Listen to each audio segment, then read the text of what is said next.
It's a lot different to run a company than it is to go out there and hear like, oh, I'm just going to go buy this business. Well, that sounds like a very benign, easy thing to do. But the day-to-day operations of that business and even post-closing is a real endeavor. I remember having a guy sit across from me, grown adult male, crying whenever I had to lay him off, and he had done nothing wrong. He had a girlfriend that had a baby on the way. And I mean, you want to talk about just a miserable feeling to be sitting across from someone. And there is no way to hide behind that, because I couldn't say corporate called and said, I've got to cut 20% of people or whatever. There is no corporate calling. He knew that I had to look at all the team members that were there and that I was sitting across the desk from him and made the decision to end his employment. That is such a visceral moment burned into my memory from operating a business. Every bad story that you can imagine about going into a small business, I got to live there firsthand. Looking at small business ownership as a really easy ejection from a smooth corporate career into entrepreneurship is in fact way harder, more stressful, and less glamorous than it looks on the internet.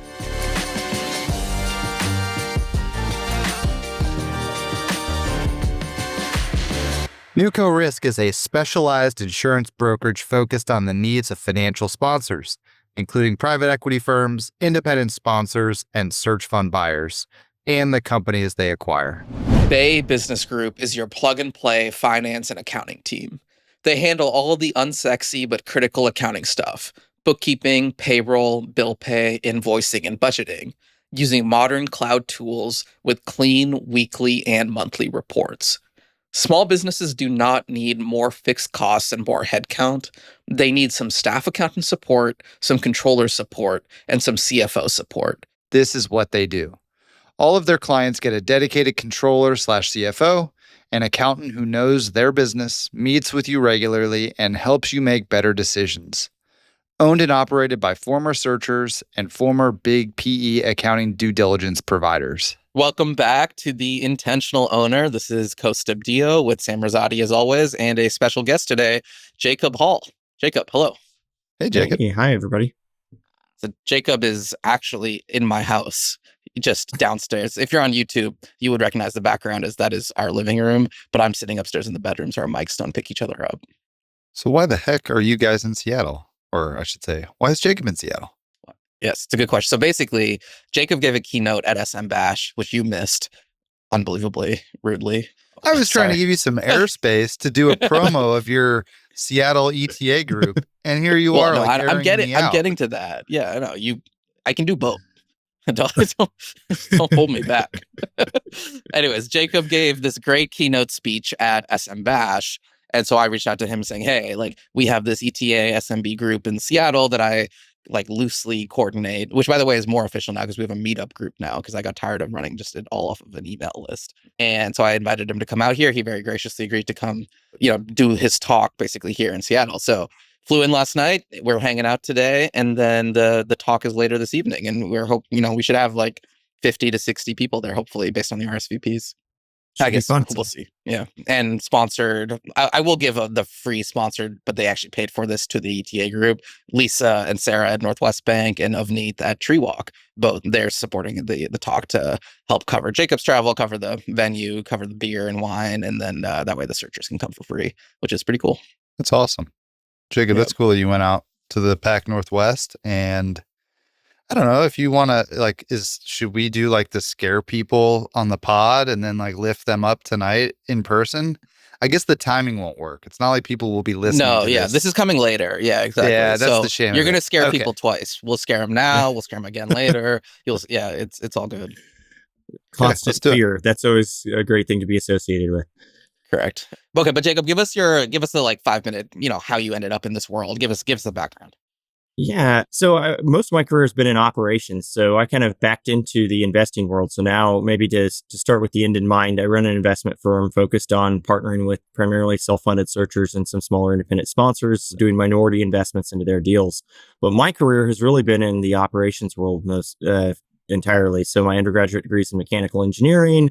I've got a degree in math and in physics, so I've got a technical background, but really my entire career has been leading people and teams. So I did that for very large Fortune 500 with O'Reilly Automotive for multiple years, moved all over the country, kind of doing almost turnarounds for them. So like districts, stores, things like that weren't performing well would go there in order to try and turn them around. So usually you're kind of starting out with something that's pretty rough and trying to make it good again. I enjoyed the work. It were really formative years for me, but did not love big corporate. And so I left and went to a small business that I want to say had less than a couple dozen people whenever I first got there. My first real exposure to the inside, I've always been very entrepreneurial, but that was my first exposure to the inside of small business and kind of all the things that make it great and also a little challenging. So unbeknownst to me, that ended up turning out to be a turnaround as well, although that was not my knowledge whenever I first went there. So I went there originally to kind of run a service division for them as a company that did equipment manufacturing and service related work, primarily for the energy industry, but also for kind of general industrial. So think large pieces of equipment they designed, manufactured, and then installed and maintained. So I went there originally just to kind of run their service group. Before too long, ended up in the COO role there, helping to perform a turnaround. Ended up uncovering embezzlement that was happening by the bookkeeper and going through getting that person charged with almost 30 felonies and just like everything that went into that. So every bad story that you can imagine about going into a small business, I got to live there firsthand. Long story short, I think that it had a happy ending. Ultimately stayed there for multiple years, helped them kind of get ready to exit. They ended up exiting to a strategic acquirer. There's kind of an absentee CEO there that was near retirement, so helped him get ready for an exit. I ended up leaving. I took about 3 years off and was primarily just investing for myself. Then I did one more corporate stint for Chevron, again in operations related roles primarily, creating a couple new teams, triaging a couple other teams, and then I went back, did my MBA through the University of Texas at McCombs, which has a tie that I'll come back to here in a second. Went through the executive program while I was with Chevron. As a result of that, ended up in their technology and venture capital group, called Chevron Technology Ventures. And a lot of the work that I was doing was specifically trying to apply scientific process to the investment world. So trying to take a scientific lens in how we make decisions with regards to investments. Again, very interesting work, but I really wanted to do something more entrepreneurial. So I originally left with the intent of probably doing more independent sponsor style work for myself. I had a balance sheet that would allow me to do some transactions and definitely had a good network of investors. Along the way, ended up kind of discovering ETA through folks like Sam and you guys and everybody else who's out there kind of in the ecosystem. So this is many years ago now, but kind of discovered that originally, started to invest in deals. And so first as an individual and then ultimately put together a fund. And so now invest by means of Kando Capital, which is the firm that I run, investing, like I said, primarily in self-funded search.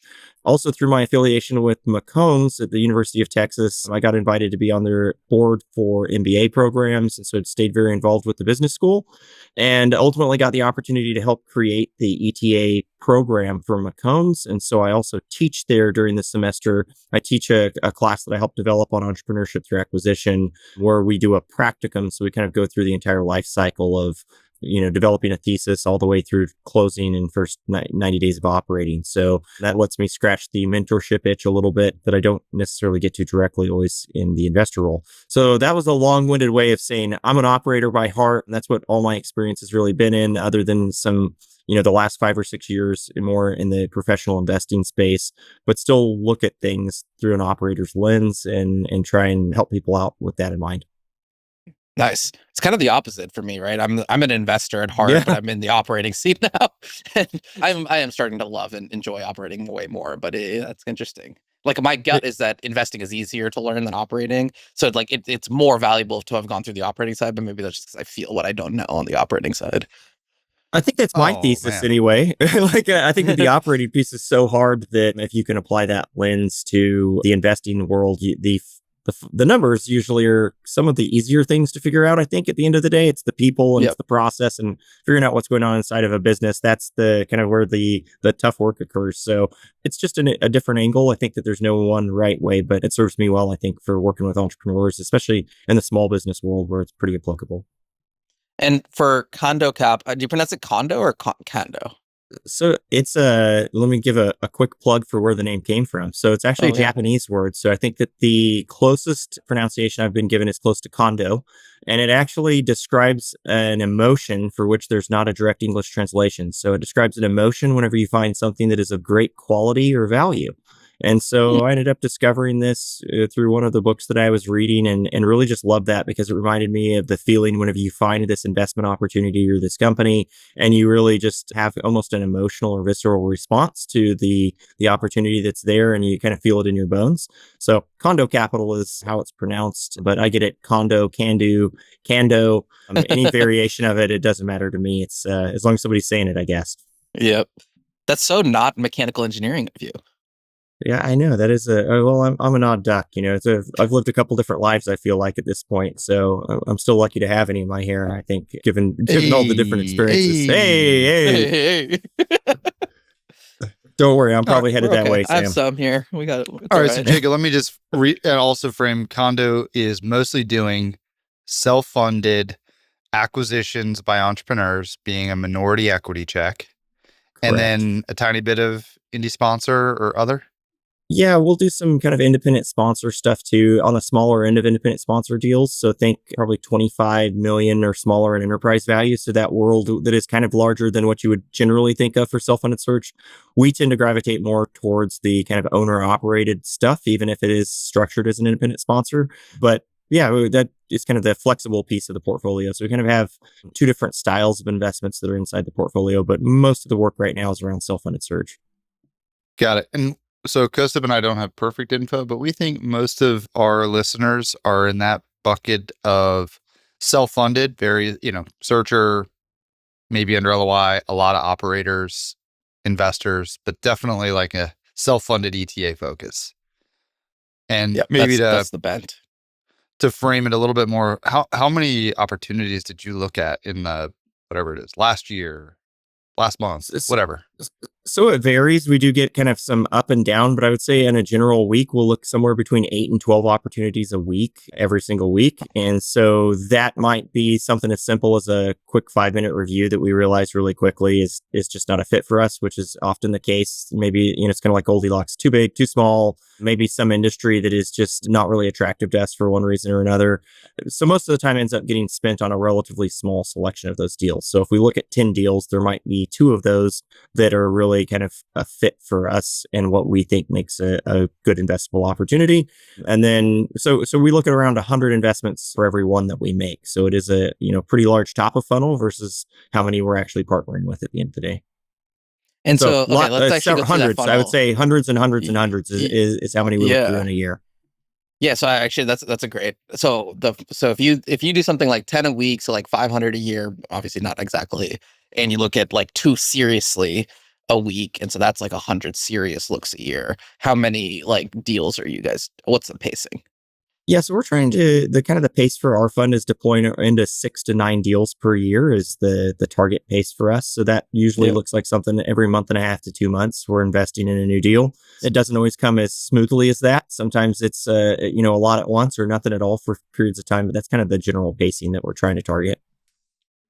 What's funny is my takeaway is not as much about how particular, like you must have some serious criteria. You're only trying to chase best opportunities. You're not trying to deploy in a fund to capture the market beta of self-funded ETA. You're trying to go generate some alpha by picking your best ones.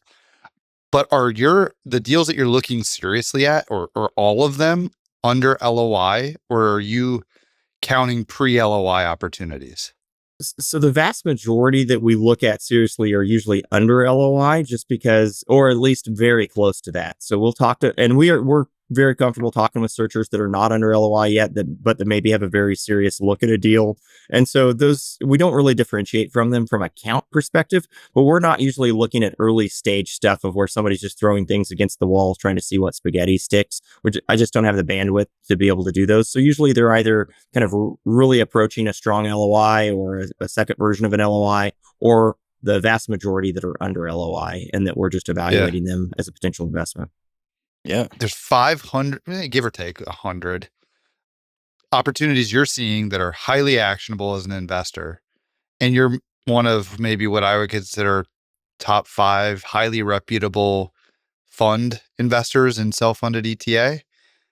Like, to me, it's a surprising number of actionable opportunities. Surprisingly high number, I should say. Yeah, I think that whenever you start to look at the specifics of the opportunities, there's a lot of deals that are, from our perspective, or maybe don't fit the mold of what outside investment in the space looks like. And I think that if you start to look at funds, there is a lot of overlap between what some of the institutional, if we want to call it that, funds such as us are looking for. For instance, we specifically don't really look at highly discretionary opportunities. So we stay away from things that are in hospitality, restaurants, stuff like that. But I think generally a lot of searchers aren't looking for either, but we still get those deals brought to us. And so I think that the appetite for these deals, tends to overlap a lot because investors, you start to pick up that pattern recognition of what has worked and what hasn't worked. And so if you notice that a specific industry or type of business is a little more peril fraught and you're not under the pressure to deploy, hundreds of millions of dollars worth of capital, then you can kind of sit back. I think it was Buffett or Munger talks about watching pitches go by, just pitch after pitch after pitch goes by. You're under no obligation to swing at something. And so we do a lot of that because of the nature of how much capital we're trying to deploy versus the range of opportunities. And I guess I'm curious how if we said it's 500 a year of actionable in theory, like what percentage of those the check sizes are just too small? Like you just have to write too big of a check. We will write checks that will kind of get us into the ball game for anything that we're typically looking at. But what the difference is that in a smaller self-funded search deal, we might be meaningfully all of the equity or the outside equity that's going into that deal in a smaller search deal. In a larger, or let's say to an independent sponsor deal, we might be one of 20 other people that are going to be on that cap table. And so I'd say that there's a lot of variation based on the type of deal. Frankly, we prefer the deals where we can provide some value other than just writing a check. So we tend to stay away from those deals where we're just kind of writing the check and walking away and shaking our hands. Capital at that point becomes a commodity and kind of a race to the bottom. And we don't think that that's necessarily the best use of our time and our relationships. So we tend to look for opportunities where that searcher or buyer is saying, hey, we see some value in the partnership here. They don't want a boss. Most people go into self-funded search. That's specifically part of the reason why they go into it. They don't want somebody's going to be kind of lording it over them or making them feel like an employee. So we really try and look for opportunities where we can be a strategic partner for them, not just with capital, but also during the course of their whole period. They can pick up the phone, feel very comfortable saying, hey, I ran into this, or I've got this employee issue, or hey, we're going to try and do this with the business. Do you have anybody that you can introduce us to? Those are the types of relationships that tend to be the most fruitful for both us and the business buyers.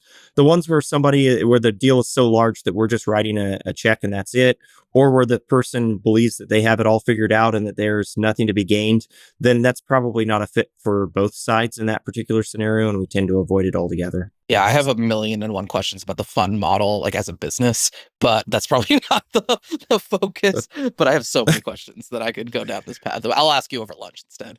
Okay. But Sam, anything else on the fund before we go into more of the search topic? No, I want to get into like the learnings that apply to our listeners.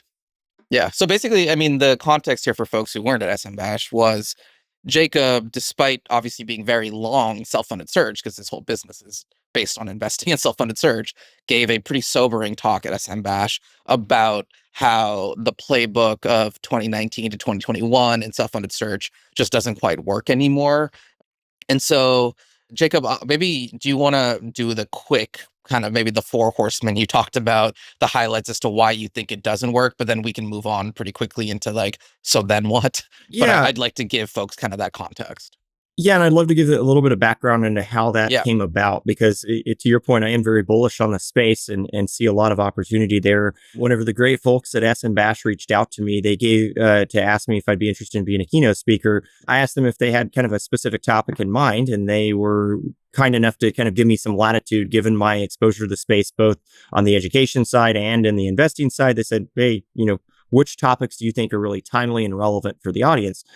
So as I was thinking through what I was seeing in the space, I wanted to put together something that would kind of grab people's attention, because I felt like it was something that was maybe being talked about on the periphery, and we'll get into what those things are, but that really nobody had been kind of grabbed hold of and shook a little bit, or the ecosystem hadn't, to say, hey, everybody needs to pay attention. This is occurring and it's going to cost some people, their livelihoods, unfortunately. And so that was kind of the genesis of how I started to develop the theme for what that discussion was. And to your point, Kaustubh, I think you did a great job of kind of explaining what it is. It's that, hey, we all kind of learned one specific playbook at a different point in time where the macro elements were much different. And that the world, as it does, has continued to evolve around us. And that now that playbook is not as effective as it once was. And I think that that's something that a lot of searchers are seeing. They're frustrated and trying to figure out why is it so hard to close deals, and what, there's so much competition. And so trying to address that dynamic head on was what I was trying to do with the presentation, and kind of talk about the things that what created that environment as to why before is different than today. And then what were the specific habits that we're seeing that are causing people trouble or seeing deals get into trouble now as a result of this new operating environment. And then a little bit on what are some of the ways to address that. And that's probably, I didn't get to fully develop that in the talk, but a little bit of what things can searchers do to position themselves where they're in a good spot for success. So that was kind of what it started with. And the kind of four things that I chose to zoom in on were what I called the Four Horsemen, which started out with max leverage. So going into deals, that was very common to try and 95% debt into a deal was kind of number one. The second one was the hockey stick growth. Well, I guess the second one was overpaying. So going and just kind of pushing the limits as to what you should pay, continuing to stretch what that multiple is just in the hopes of quote unquote winning the deal. The third one was utilizing hockey stick growth projections and just expecting everything to go up into the right very rapidly, which is not a base case scenario that we see very frequently in today's environment. And then the fourth horseman was going it alone, really implying that trying to do this all on your own without some sort of support system, whether that happens to be from investors or community resources or whatever the case may be, that going it alone or thinking that you've got it all figured out and that this is something that an individual can do who's never done it before.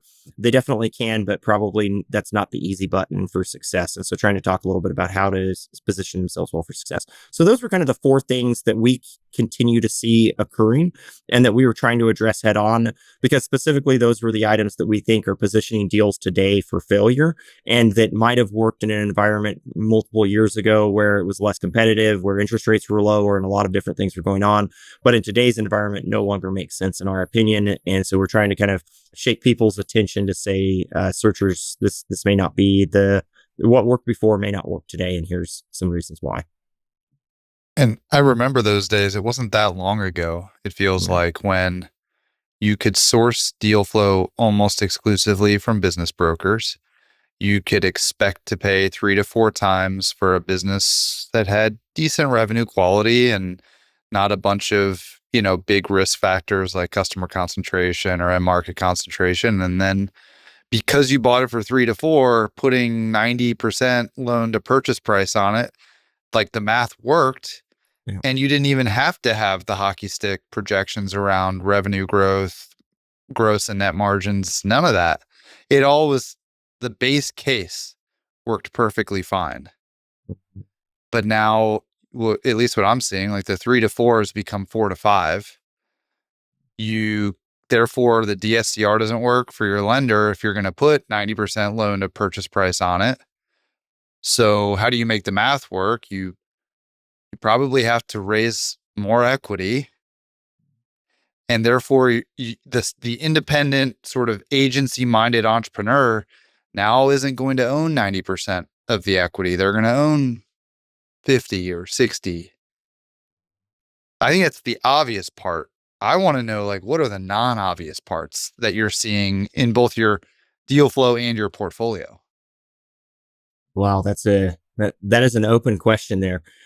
I think that the non-obvious parts or maybe it's hard for me to decide what's obvious and what's not because I feel like I'm so in the middle of it every day. Fair point. To be honest with you, I think that one of the obstacles are, every week we talk with people that are really early on in their search process that have just discovered it. And they're like, oh my gosh, there's this thing called search. And we end up talking with people that are just discovered it yesterday, it feels like. And then we're talking with people that maybe came from a PE or investment banking background that are very familiar with the space, but maybe not as familiar with the ETA space, and kind of everyone in between. And so I think that one of the challenges that we see over and over is that awareness around the opportunity here that's just been kind of growing the last 5 years. And then some of the early successes, to be frank, kind of incited this belief that it's really easy. And I think in some ways that 5 years ago. I don't want to discount anyone's success from 5 years ago because I think it's always been hard. But I think that the difficulty level has continued to ramp up over that time. And so there's this perception from people, through folks that are on social media or other places that are kind of like, hey, all these baby boomers just want to give you their business. So you show up at their door, you knock on it, and you're going to be able to buy this business very cheaply with no money down. And the baby boomers are going to be very happy to give it to you. And I don't think that really represents the world that they're going to go out there and see in real life. And I think that is one of the things that to me seems very obvious, but that to most kind of new to the environment searchers, 6 months in, they're beating their head against the wall and saying, why am I struggling? Is it something I'm doing wrong? I just thought I was going to walk into this and instantly find a deal and, ride off into the sunset with millions of dollars. And so I feel like those of us that are really ingrained in the ecosystem are seeing these same things over and over. But people that are kind of being introduced to it in the last 6 months or a year are finding frustration with the fact that it's maybe not as easy as what they had been led to believe, or at least what their impression was of it from the outside. Well, there's something happening here, right? Where the top of funnel for search is being run by a different set of people, right? Like there's like the advertising, so to speak, for like search existing. It's not happening at the investor or operator level generally. It's happening at this more like for lack of a better word, like info product type, like deal cohort. I don't know what to call them, right? Like Sam, you probably have a better insight on this than most. Yeah, I think what you're saying is like anybody who is 25 to 55 years old can pop on any social media, and probably by searching a few keywords in Google or any platform is going to get ads from influencer types saying buy a business, that it is easy, and it's causing search to not have a stigma that it used to have, where like you and I were insane to leave our paths to do this, and now it's not insane. Therefore, lots of people come into the top of the proverbial funnel that you're talking about. Yeah. That's an interesting way to look at it, where when I left my PE firm to go search for a business, I would say the senior partners were like, you're insane. And the junior partners were like, oh, I've heard a little bit about this from my friends at MBA school, MBA programs. So that was like where I was in the stigma thing. Whereas now I think all of our senior partners know about it too. Yeah, I mean, I also think that there's some societal things, and I believe I touched on this in the, I would go back and rewrite it, but I believe I touched on this in the talk, but like, COVID started to make people reevaluate what they wanted out of their life as well. People started to get more flexibility in working from home, in a lot of different roles. And then whenever they started to get called back to the office and they started to see 1 hour commutes each direction, some people just said, hey, is this really all there is to life? And this isn't necessarily how I want to be living it. And, they didn't have a product or a service or something that was in their mind that they wanted to do a startup with. But all of a sudden there was this beacon of like, oh, I can just go buy an existing business. That's perfect for me. And I don't know how many times I've heard that's perfect for me. And I think that a lot of people feel that, but there's a big kind of bridge there between the idea of acquiring and buying a business, operating it, all of those things, the kind of the romance that's been associated with it versus what the day-to-day life is. And I know you guys have done a lot of discussions around this on the pod, but it's a lot different to run a company than it is to go out there and hear like, oh, I'm just going to go buy this business. Well, that sounds like a very benign, easy thing to do, but the day-to-day operations of that business and even post-closing is a real endeavor, and it takes time and it has its ups and downs. And I think that that's something that does not get, people don't tend to think about that part. They're living in the romanticized version of all this free time that they're going to have as a business owner.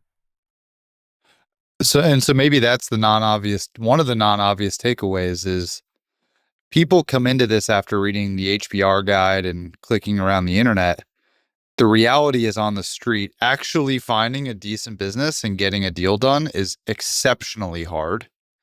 And two, looking at small business ownership as a really easy ejection from a smooth corporate career into entrepreneurship is in fact like way harder, more stressful, and less glamorous than it looks on the internet. And if we started with those two conclusions at sort of the top of your funnel, we wouldn't have so many people thinking this is easy and anybody can do it.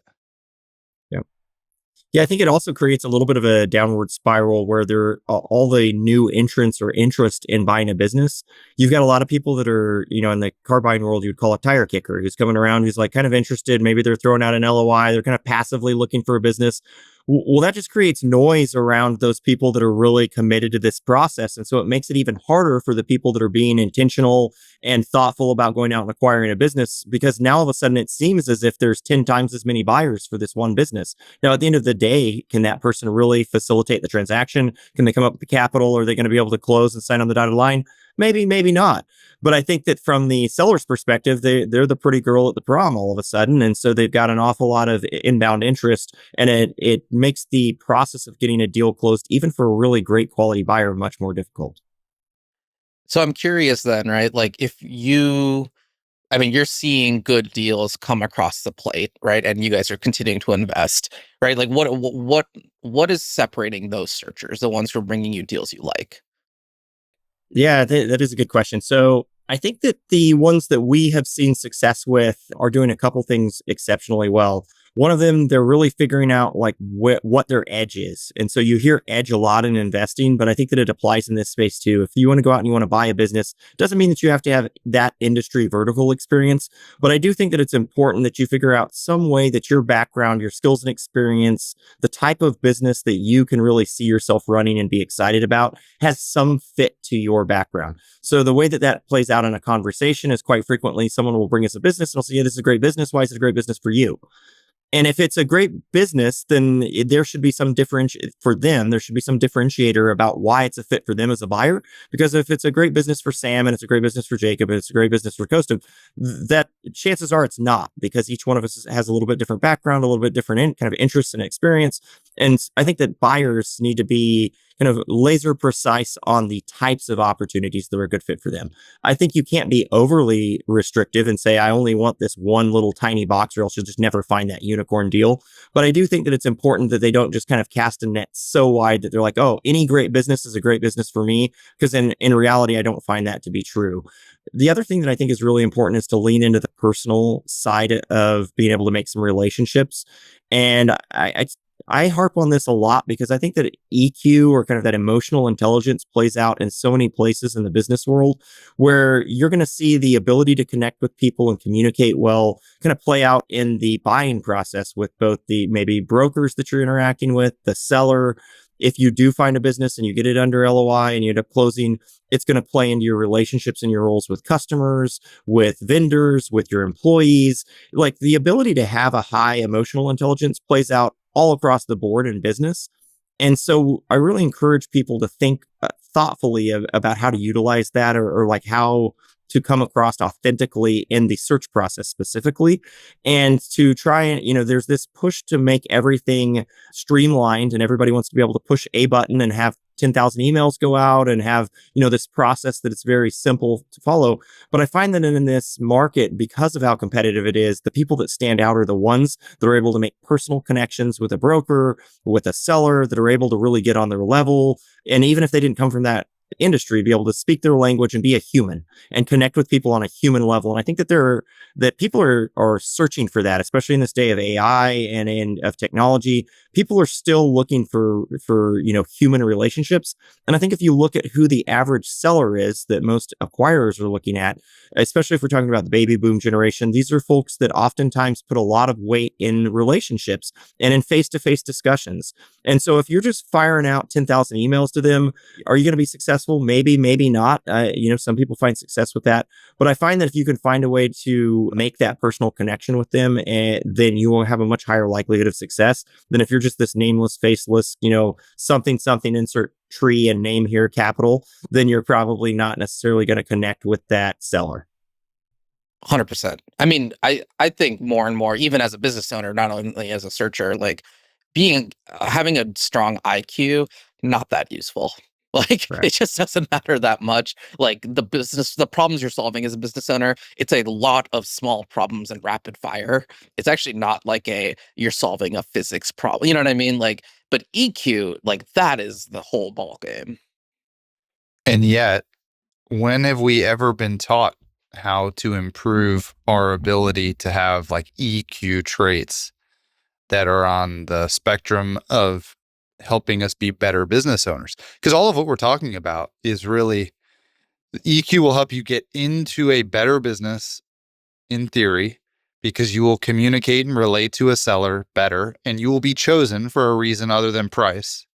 And then you're more likely to actually operate it well because of things that have nothing to do with how smart you are. It is really all about how it's a predictor for an ability to communicate with humans, because that's who runs small companies, people. Yep. Problem is, it's so hard to, if you're an investor, like test for that. Or if you're a potential business buyer, to improve those traits. Like, there's no playbook for this. That's the issue. Yep. Yeah, I think that is the crux of the challenge. We sit in an interesting spot because every week these deals that come in, we're oftentimes talking to people that are in many cases Ivy League educated, we know immediately that they're smart, hardworking people. So they went to a great business school in many cases. They worked maybe on Wall Street in investment banking, private. I know immediately that these people are smart and hardworking.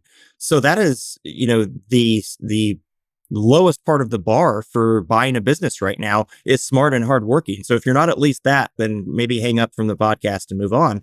I guess would be the first takeaway, because that's the baseline for who your competition is. But secondarily, what's arguably more important than that is the people that have been able to kind of channel the human element too, and that can connect with you. And usually that comes across during those discussions, but it is the hardest thing to diligence. I got asked this at a speaking engagement last week. Somebody said, how do you diligence the people side of the business? Because it sounds like that's harder than the business. And I was like, you nailed it. That is the hardest part about the job that I do, is trying to read through the more qualitative aspects, because the numbers to a certain extent are the numbers. There's things that you can intuit from reading those numbers, but that is less challenging than trying to figure out this complex human with an infinite number of variables and trying to figure out, they're also trying to sell themselves to you because they want to get equity funding. And so are they putting their best foot forward? Are they being honest and authentic? And there's some things that we're looking for during the course of those conversations to see how self-aware they are. Do they seem like they're transparent? We're at an inherent disadvantage as a minority investor because there's this asymmetry of information. That operator is always going to know more about the business from the inside and have the ability to obscure information from us. And so it's really important. Transparency and honesty is paramount for us as a minority investor. We need to make sure that they're willing to communicate both the things that are going well and the things that they want us to hear, but also secure enough to say, hey, these are the things that we don't like about the deal, or that we're concerned about, or the challenges that we see on the radar. Because if they're not willing to do that up front, they're probably also going to hide those things later on during the operations of the business. And we can't help somebody if we don't know what the issue is. And, frankly, we've written a check whenever we're in the deal. We want to see them successful, not just because of that, but, we have a vested interest in their success as well. But if we don't know about the problem, or if they feel like it's a failure on their part to admit that they're being challenged, then it's really hard for us to help them. And frankly, every small business has challenges. I don't care how smart you are, how hardworking you are. You guys know this firsthand, that it is just a continual kind of dogfight every single day inside of a small business. I mean, yeah, I was late to pick you up. I was late to pick you up today because of right, like that. Exactly. Okay. So I think the part, because I'm an investor too, Sam's an investor as well. And I think trying to figure out how to gauge that is such a challenge, right? And the traits I'm usually solving for, what I talk about are humility and agency. Like if you have kind of a high humility and yet high agency person, that's a really strong combo. I'm curious, when you are trying to gauge, I mean, you don't have to give away the playbook, so to speak, because you don't want searchers to start to play to it. But what are those signposts you're looking for? It's a very difficult thing, first of all, to fake humility. So, that is an interesting thing to watch. Someone can feign that, but I would say that it comes across as very inauthentic. So I think that's one that we definitely watch out for. I think that agency is very important. I think that, it does kind of sit on, to run a business, you have to kind of sit on the border of, having some unrealistic confidence in yourself and your ability to do things. But then also, if you want to be successful, you have to be willing to know when to phone a friend. And I think that trying to uncover that during the course of a discussions is just, through a lot of Q&A, and I think pattern recognition of things that we see where, If someone's not being transparent with you, normally you'll kind of get the sense of that. Or if you feel like you're trying to be sold something, you get the sense of that too. And there's a difference between trying to put your best foot forward and just starting to feel like someone is being inauthentic to themselves or not honest. So I'd say those are the types of things that we're looking for. I mean, we're really looking for conscientiousness too. We want people that care about doing a good job. We look for what are people talking about. If the only thing that they have to talk about are the financials inside of a business, oftentimes that can be very telling as well, because people, to your point, I think Sam, you just made this point, people are what's inside of a business that kind of make everything go round. And so if there's zero discussion around the people aspects inside of the business, or how much time they've spent to understand the team, maybe they don't, fully have their arms around it all yet, but there has to be a plan for retention. There has to be a plan for knowing how to retain people. If their first plan is like, hey, I want to go and we're going to cut 25% of the employees, or we're going to cut out company softball tournaments, or, get rid of their health insurance, and that's how they're going to move to profitability, that's probably just not a fit for us. And Kaustubh and I had an interesting conversation about this in the car on the way over about, trying to run a business for long-term success versus short-term success. And about how if you really are trying to run a business for long-term success, you're going to operate it a little bit differently than if you're just trying to cut corners in order to make things look good for a quarter or for 1 year with the intent of selling. I think that the best businesses are ran with the long-term view in mind. And that means that you're prepared to sell at any point in time if you want to, but you've created this like really strong base. And if you want to run that business forever, we're comfortable being investors with you forever. And in fact, we would love to have more of those types of relationships. If you run it for 5 years and you think, hey, I'm ready to take some chips off the table and this is my time to exit, we're okay with that too. But I think that operating it as if you're going to keep it forever is really important, because it gives you more longer term thinking. And that should be one of the advantages that you have in this space versus, you're able to put your own fingerprints on the business. And we're trying to see what do those fingerprints look like. Do you have that human compassion element to you? Because that's going to show up day one and your team will see right through you, especially if you're in blue collar work or trades, things like that. These folks have heard a lot of stories before from people. And so they're going to see right through you if you say that you care and your actions don't reflect that, if there's like this discontinuity between your words and your actions. And so I think that is, a tough thing to fake too for people. They're either have that inherent to them or they don't, but it's got to be about more than just the money at the end of the day. I think that you have to have a deep caring for your people if you want to be successful over a long period of time. Sam, I'm curious for you, like for boot camp, right? You've seen a lot of people enter boot camp who are interested in becoming searchers. Like, what percentage of them do you think you look at and you're like, you're either not going to make it or you shouldn't make it, to everything Jacob just said? Yeah, well, so no, I'll be very transparent. I get to spend 3 days in person with people, which is really valuable. In fact, that's in large part why I have shifted most of my investing towards the people I get to spend time with, because it's pretty rare, right? Most of the solicitations we're getting are just emails, and best case I get some Zoom time otherwise. So I think there's a lot of benefit to the 3 days in person, talking about hard things. You get a sense for how they're going to be when challenged. That's, I guess, the good news. The bad news is I worry, and I'm not sure if it's like generational or if it's just a reflection of how many people are coming into the industry. But there's like a passiveness to people that I worry is going to expose them when they own a business, because you have to be like absolutely relentless, quick to action, owning every problem in the early days. Everybody speaks to that independence and agency that they want. But then when it comes time to, okay, it's time to deal with an upset customer and you're a new owner, it's really hard to get on that call and like talk your way through a situation you didn't cause. And you probably don't understand the business and how to get sort of resolve the problem. So I guess to not, because I don't have stats around this, but I do worry that a lot of people interested in ETA and small business ownership are going to find it much harder and more personally taxing than what their nature is. Because many of us grew up sitting behind computers, punching buttons, doing like knowledge work. And small business ownership is not knowledge work. So that's like my meta takeaway from having seen a bunch of people come through. I love that point. I'd love to dig into that just a little bit further because this is something that I struggle with even in my class that I teach at UT. How do you let people understand what it feels like to sit in that operator's seat that have never sat in that operator's seat? So I'm trying to communicate from my experience, like the stories around the highs and the lows, the moments, I think that it's almost like tongue in cheek whenever people talk about the curled up in the bathroom floor moments of business ownership.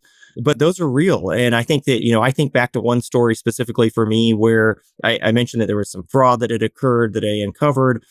Part of that ended up, we had to kind of right size the organization a little bit in order to keep it solvent. I had to lay some people off. And I remember sitting there with one person, like this still kind of gives me goosebumps to think about. And I remember having a guy sit across from me, grown adult male, crying whenever I had to lay him off, and he had done nothing wrong. He was not involved in the problem. He just happened to be the lowest person there as far as experience and tenure. He had a girlfriend that had a baby on the way. And I mean, you want to talk about just a miserable feeling to be sitting across from someone. And there is no way to hide behind that because I couldn't say corporate called and said, I've got to cut 20% of people or whatever. There is no corporate calling. He knew that I had to look at all the team members that were there and that I was sitting across the desk from him and made the decision to end his employment. And the guy cried at my desk for quite a while as we talked about it. That is such a visceral moment burned into my memory from operating a business that I don't know how to properly express to other people who haven't had to experience something similar and it may be something different. And I struggle to do it in my class. I'd love to hear from you guys having been business owners. I try and bring in business owners to share their stories and do that, but it still feels like it's one step removed from actually doing it. So how do we help that next generation of business buyer to internalize the seriousness and the emotional impact of running a business and what it's really like? Do you guys have any take on that? It's super tough. The problem is you're essentially asking people to choose to be uncomfortable so they appreciate what they're getting into before they get into it. Just so we're clear, boot camp is really meant to get people to close and not like a training grounds for post close and how to operate. Mm-hmm. But what we have done to benefit both the knowledge transfer and self-selectivity that these folks are going to go down and realize this is for me or not is pretty much try to do everything via case study. So one is we about a year and a half ago made this big shift away from just teaching topics, teaching financial modeling, teaching networking capital, teaching a SIM review and analysis or a SIM screening to we've recorded that. Now you're going to go off and do it in a small group. And then we're going to come back in a large group and you're going to do it live in front of everybody else. And so you could have been in the past, and you still can be a very passive participant, but to get the most out of it, you're going to have to be really active and uncomfortable in multiple situations. And I hope when people do that, they say, gosh, that was really painful. I walked people through something, whether it was a model or my thoughts on a SIM or a SIP. I was uncomfortable, but now I'm better off and I'm ready. Or they're like, whoa, I'm not sure I like that uncomfortable feeling of being in front of a room or having to lead a small team of people because everybody wanted to stand back and wait for the answer. And so maybe they select out of search because of how uncomfortable it is to do that. That's super interesting. Yeah, I'm trying to think because for me, my education or mentorship is a lot through my blog, right? I write a lot about these things and I've written posts about, my worst day as a business owner when my one of our trucks crashed into a house, stuff like that, where you're trying to make it feel visceral, to your point, Jacob.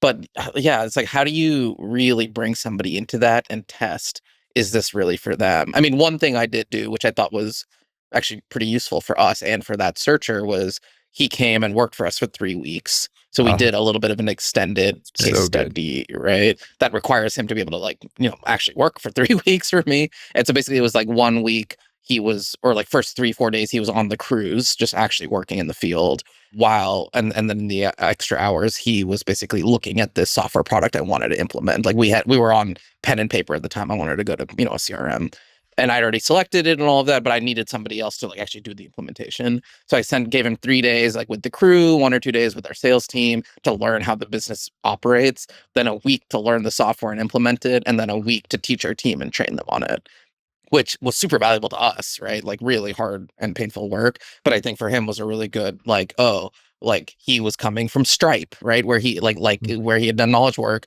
And he came out being like, oh yeah, like I actually enjoy teaching the CRM to our office team that are not, from that background and stuff like that. And so like, he has gone on to be a searcher, but I think he was really smart to like go in with this framing of like, is this even for me in the first place? And like, that was his sort of first step in the search journey. This is a really good point. You're going to get I love 1,000 solicitations to. Yeah. You would think, but I have this as a standing offer in Seattle for the Seattle community of like, hey, like any of the searchers here, like if you guys can take 3 weeks, but that's the main thing is I want it to be 3 weeks, right? It doesn't really work if it's like a couple days. And so if you're willing to take 3 weeks, like I will create some kind of a small internship project for you. And no one's taking me up on it other than him. Shout out to Seattle. I think that is a great way to embed yourself inside of a small business and get that opportunity. I can't think of a better way to, in a short amount of time, see the reality of what it's like to be in a small business where it's like 1 second you're on top of the world, the next second you're taking a horrible phone call, the next second you're back on top of the world. And I don't know any better way to do. I think that is a phenomenal opportunity for someone to do, especially if they don't have small business experience, because it is wildly different. I've done big companies, done small business. They are wildly different. And while you'll transfer some skills from one to the other, it is not a 1-for-1. And I think that is an amazing opportunity. My commitment to them was basically like, I will get lunch with you basically every day, right? And so that way we have a moment to like check in and debrief and talk about what I'm working on. And that way they get to feel that color. But I think you got to have like a little project to get to feel like what it's like to be resource constrained and like not really know what to do. And like right now I need to launch meta ads in a more systematic way. I did the testing. I need to like actually launch it now. It's like I go on Sagan, find a video editor. I interviewed him yesterday. I took a bunch of video clips of myself. I sent them to him. He's going to edit them. I got to figure out meta ad. Like that's the kind of like you just do it, right? Like you can't go hire the meta ad agency right away. That's like a small business, right? That's different than corporate. And I'll offer, if there's anybody out there that wants to do this, if you ping us, like I guarantee we know a small business owner in most states of the country. Maybe not all. That's probably right. Most. Okay, so I want to go back now for a minute. Jacob, you said, like, so we talked all about this part of high EQ, right? We've kind of gone down that path in terms of that's a part of what a searcher needs to be successful. The other thing you said, though, was they need to figure out their edge, right? Mm-hmm. And I think I want to go back to that point is to like, what are the kinds of edges that exist for searchers? And before we dive in, like, because I've thought about this a ton, and I think about it, like when I talk to searchers, what I say is, like the private equity firm or financial firm has the capital edge. They can close faster than you. They can probably pay more than you. And they can they can bring capital to the deal faster than any searcher. Like a strategic or an industry insider has like the operating edge, right? Like they just know the industry inside and out, so they can buy faster than you. A strategic has pricing edge because they have synergies, right? So they can also pay more than you. And so then the question is like, for any searcher, anytime you get a deal under LOI, the first question is like, why am I so lucky?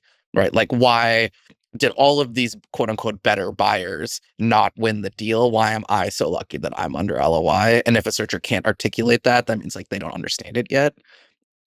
That's how I position this question around edge. But I'm curious kind of from for either of you, like, what are some patterns of edges you have seen that kind of exist? You want me to jump into that one first? Please, because I don't have a good answer. I mean, I think that some of the things that jump immediately to my mind is, one of them would be utilizing their own networks. So being able to go in there and say, hey, I've got, 10, 15 years of experience, maybe 20 years of experience at that point. They don't necessarily engage their professional and social networks around the types of opportunities that they're looking at. And those tend to be the warmest introductions if you can do it. It's very difficult to scale. You're not going to get to 1,000 looks at businesses that way. But if you've really committed to, say, a 24-month process to finding a business, and very early on, you're intentional about reaching out to everyone that might be able to connect you to somebody in 1 or 2 degrees of relevance to a business you might want to buy, I think that can be really powerful over the course of time. So I think that that is one that jumps into my head. I think that same thing with industry contacts. The best deals or best places where you can compete are really if you have some industry or industry adjacent experience. And I think that's where you can also engage the industry contacts that you have. Maybe it's through trade associations, or maybe it's through, support service companies that support those businesses, or vice upstream or downstream of your targets. I think that those are the things that I'm looking for, like an advantage. Whenever I'm thinking of edge, I'm thinking of like, what do I have that Sam doesn't have? Well, not much other than, ravishing good looks, right? So other than that, I'm no, just kidding, Sam. And a head full of hair. A head full of hair. No, but all jokes aside, like ruthless. No, you're just thinking like, what are the things that I have that everybody else who is out there doesn't have? And oftentimes that comes down to those relationships. It comes down to that experience, and like all of that. Like people tend to discount that. Everyone gets this very narrow view if they think like, oh, well, I can only buy in this one industry, this one specific vertical that I've done. And it's like, no, that's too narrow of a way to look at it. Look at the types of work that you did. Look at the industry and how many different aspects touch it. Look at the full life cycle or value chain of that industry. And chances are there's a whole bunch of areas that you can unlock something that I couldn't, or that Sam couldn't, or that Kaustubh couldn't, because of your unique, inherent, but not just the relationships, but also like your gifts. You might be a great salesperson. Well, then look for opportunities that really need a strong sales function, and that is core to their business. If you're great at sales and business development, you don't want to go out and buy a business where that's almost a non-factor in that business success. You've created this whole muscle memory of how to do these things. Use that to your advantage. That's edge. Be able to leverage that experience internal in the business. So I think that those are the types of things that immediately jump to my head whenever I think about edge, is that most people think about that in a very like one for one, overly specific way. Whenever if you take one step back and you look at it, chances are there's a lot of advantages that any one individual has that none of us do. I like that.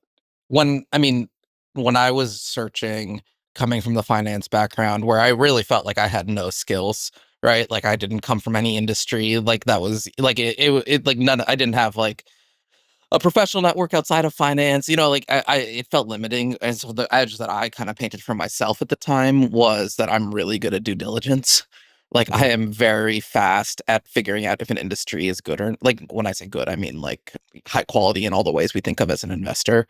And what that meant was like, I tried very hard to have an extremely open filter on industry, right? And I was like, hey, I'm never going to look at HVAC and plumbing because like everyone already knows that HVAC and plumbing is a quality industry, right? So like what are the trades that I think rhyme with HVAC and plumbing, but aren't HVAC and plumbing? And that's sort of a little bit how I ended up in tree care, right? Where it had begun to get rolled. Like there was one roll up in the space, but like now, 4 years later, there's like 6 or 7 roll ups in the space. But that was like the only edge I had, so to speak, was like sort of being able to break down an industry to first principles relatively quickly. And so that's how I thought about applying edge. Good point. I think there's like pre-close edge regarding how to take advantage of your skills and resources to get into a small business. And then there's what are the edges that are going to allow me to be more successful as an operator? I think the first ones are more obvious, like the pre-close edges. It's the post-close edges that I worry people aren't thoughtful enough about. I think oftentimes it's like, how big of a shift is that person's life pre and post close from the kinds of people they're going to interact with and the role they play in their day job, which is a lot of that has to do with like a big shift from like white collar knowledge work to maybe blue collar service or product work is an enormous shift. So too is somebody who's like very B2B oriented. That's their experience. And it becomes a big shift to like B2C, where their entire lifeblood is to be on the phone with, consumers or homeowners. And it's impossible to be able to keep your funnel wide enough to see enough opportunities to get into the seat as an owner, and also be like super specific on industry. But I think like that B2C, B2B divide is a good one to keep in mind from a skill set perspective.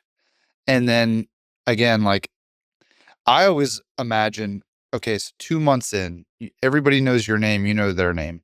In what role and in what kind of business is going to work and to feel very synchronous, very natural to the kinds of people you're managing, the kinds of customers you're interacting with, and to minimize the shift, because it's already hard enough, the shift from W-2 to owner, from don't even know what it feels like to have debt to like you're strapped against the wall with a guarantee and capital constrained. You have a boss that ultimately approves everything or tells you what to do, to like Kaustubh trying to figure out meta ads. Like you don't have a boss signing off. Nobody's telling you how to do this. You have to FITFO it. So yeah, the interesting thought that just raised is, I think when you talk to a lot of searchers, like the immediate reaction I think to this conversation, if I were in the searcher's shoes today, is like, guys, it's hard enough to find a deal. How am I going to find a deal I also have an edge in, right? Like you guys are narrowing it too much. And so if I could talk back to that for a minute, like I think good point. part of what's happening here is actually, if you can niche down enough and like have your deal flow will get constrained and it will be harder to find a deal. When you find the deal, like the odds that you close and you're successful are way higher. I think that's sort of the like niching down is actually a pathway to success here. It's a great point, because otherwise you're likely going to be a winner because you got lucky or paid the most. Or paid the most is also a way of saying like missed something obvious that everybody else caught and you didn't. But like I even think about it as like my deal flow improved in quality when I stopped searching nationally and only searched in Seattle. Right. Because I was able to, like, within Seattle, I could speak to that message more clearly. I could speak to brokers about the idea that, hey, I want to move back home. This is where I went to high school. This is where my parents live. And the deal flow was significantly smaller, obviously, but every deal had a much higher likelihood of close. And ultimately, like, I closed in Seattle for a reason. I love that point. I think that I've seen some statistics before on the percentage that close within 200 miles or something like that. I think this is around traditional search, but the percentage that close within a couple hundred miles, much higher. And I tend to think that geographic limitation is a feature, not a bug. And I encourage searchers to really lean into that. There's so many searchers that are like, hey, I can't leave here or there for whatever reason. But it's like, okay, well, then how do you use that to be your edge? If you're hiding behind the keyboard and you can't leave Seattle, then you're kind of tying one arm behind your back. Versus if you can't leave Seattle, or that is your focus where you want to stay, then get out of, go out and see that person, meet them for coffee, find a way to get to some FaceTime, like turn the negative into a positive. And that is your edge at that point. Because if I'm calling from Connecticut and Kaustubh's calling from across town, he's already got a foot in the door ahead of me. If he can say, hey, let's go grab a coffee together, that is infinitely more valuable than the LOI that gets shot over from across the country by someone who's never met him. And I think that that's where you can really lean in and turn something that looks like a disadvantage into an advantage. Maybe is that a hot take? I don't know, but I think that it can be your advantage. I think if you're searching in a geographically constrained way, like you should be at 2 events locally a week, assuming it's a city the size of Seattle, right? But in a large enough city, like there are all of these random Chamber of Commerce events, and there's all these random business meetups and networking. Like you should just physically be in person at least 2 a week. I think let's also acknowledge that what that means. First, my own experience with bootcamp is that the people coming into the ecosystem are more, how do I say it? They're older. They're more advanced in their career. Therefore, I think a geographic constraint is more acceptable, if not their intention. But what it also means is they probably need to accept they'll probably buy a business that they're unfamiliar with. It's not a part of their expertise, and it may have to be smaller than they want. Sam, I think it's like your big 3, little 2 philosophy. I think it really plays well there. You can only put so many constraints on something and get enough deal. Otherwise, your top of funnel is too small and you just can't see it. I think one thing whenever is we're talking about geography that is one that I don't want to skip over. So for those that are able to relocate geographically, one trend that I've seen that, was not part of the talk, but I think that it is worth mentioning is I see a lot of people that only want to focus on like the A locations. So they're like intent on saying, I don't want to, and I teach in Austin. So we get a lot of people that are like, I don't want to leave Austin. I don't want to leave Denver. I don't want to leave. Okay, well, you also have thousands of other people that are wanting to live in that same place and buy a business the same size, B2B services, et cetera, like the same general theme. So you're in the middle of kind of a piranha pool if you're trying to search for a business there versus if you're able to say, you know what, I'll go look in Omaha or I'll go look somewhere else that is, probably an all right place, not just like a tiny town.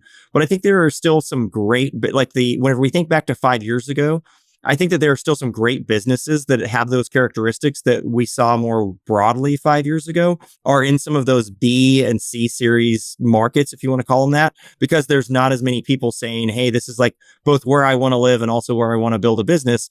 And frankly, if you want to have the opportunity to potentially make millions of dollars in wealth creation, sometimes that might require the sacrifice of not living in your favorite place to live. Now, that's not necessarily an option for everyone, but you may not be able to have your cake and eat it too as the marketplace gets more and more competitive. And that might mean you have to look for opportunities that are in Omaha instead of just in Austin. And I think that that's an important thing. If people are serious about it and they have the capability to, they have to be honest with themselves about whether it makes sense to expand their geography beyond where everybody else is looking.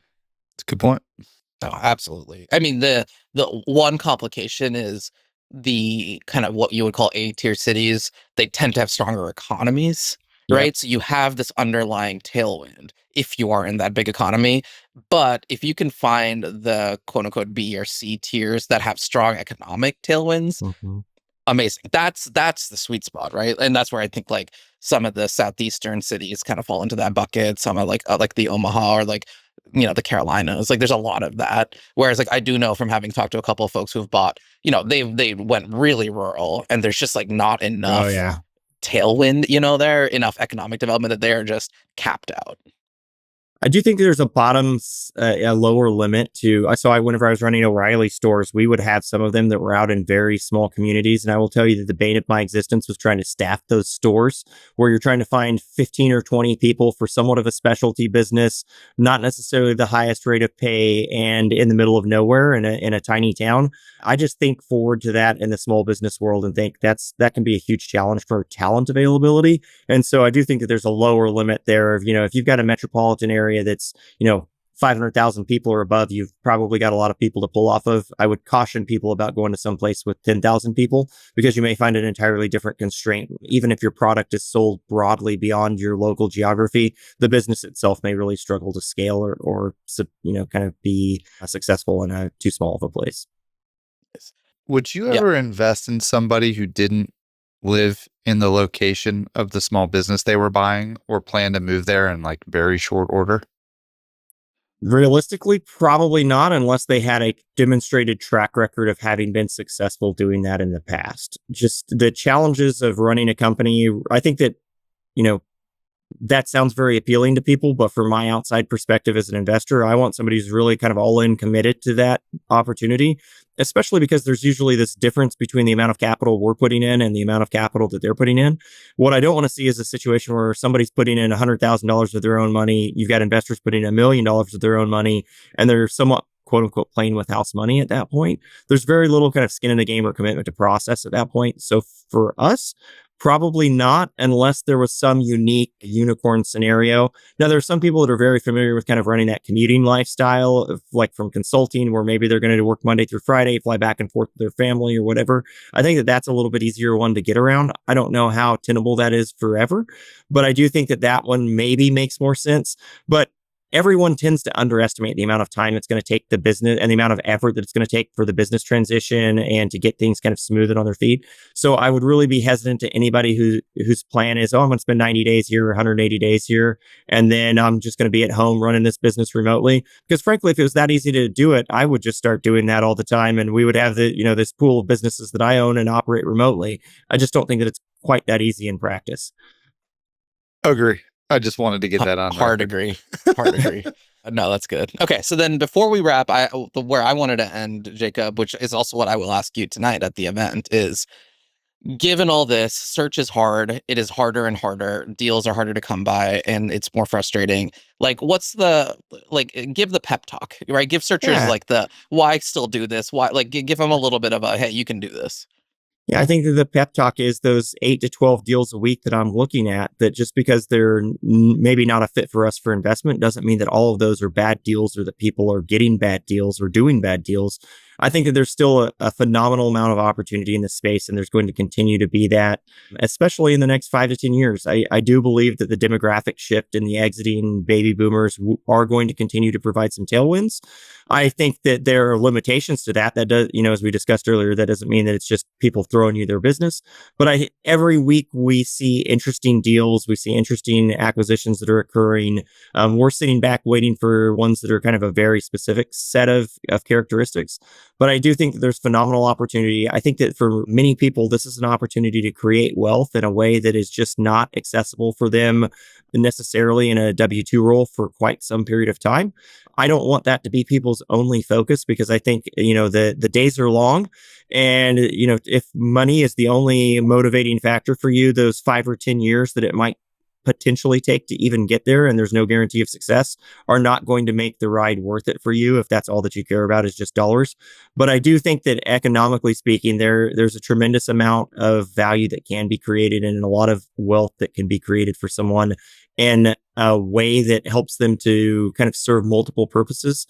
The money piece is one, but I also think that they can do great things for the community that they're living in. I also think that they can have a great influence and impact on their team and on the people that are in their team, their families. Kaustubh and I were talking about this a little bit about, I think there's, capitalism and being a good person are not mutually exclusive.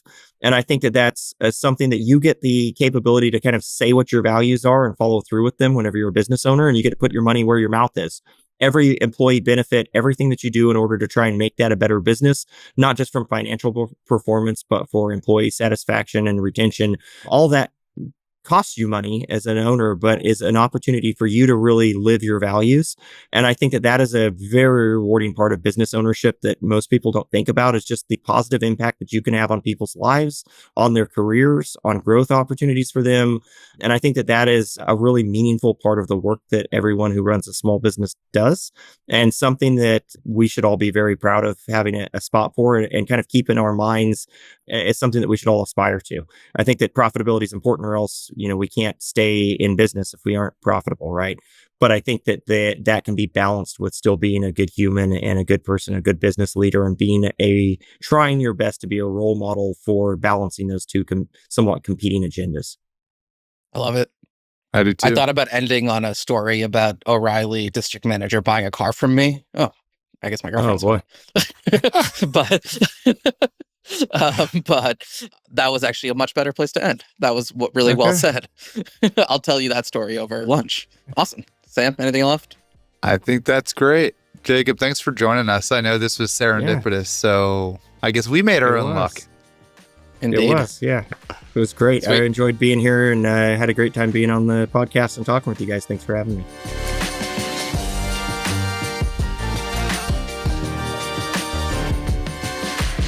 Newco Risk is a specialized insurance brokerage focused on the needs of financial sponsors, including private equity firms, independent sponsors, and search fund buyers, and the companies they acquire. Bay Business Group is your plug-and-play finance and accounting team.